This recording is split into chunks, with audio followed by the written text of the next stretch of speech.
So today at Biosphere 2, our visitors come inside and they get to see all the biomes up close and personal. And that lets us save money on the energy cost of keeping a closed system, but it also lets us take parts of Biosphere 2, close it off when we need to do research, for example, in the rainforest or with our Landscape Evolution Observatory. I'm Ty Taylor. I'm a scientist at Biosphere 2. This is the rainforest biome, which is like a model of a natural tropical forest. But in this model, we can actually control the climate, which is something you can't do in the natural world. Okay, Steve, can we get some rain in the northeast quadrant, please? For northeast, overhead quadrant, ready to go.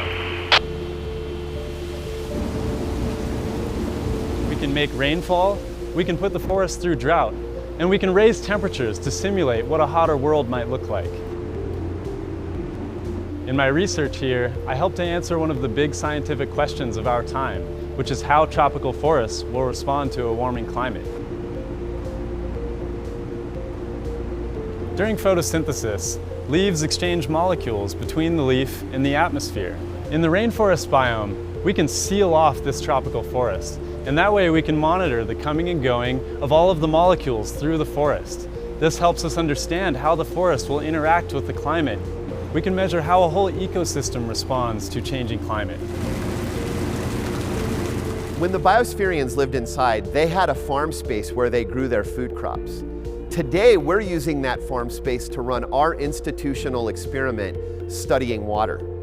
For 10 years, we'll learn everything about how water interacts with a complex landscape and how water, plants, and soil move carbon and energy in a hotter, drier world.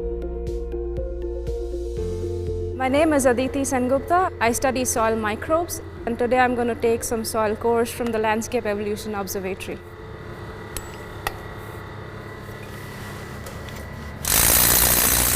So once I have the soil samples, I'm going to take them back to my lab, and then I'm going to analyze them for all the kind of different microbes that I can find in there.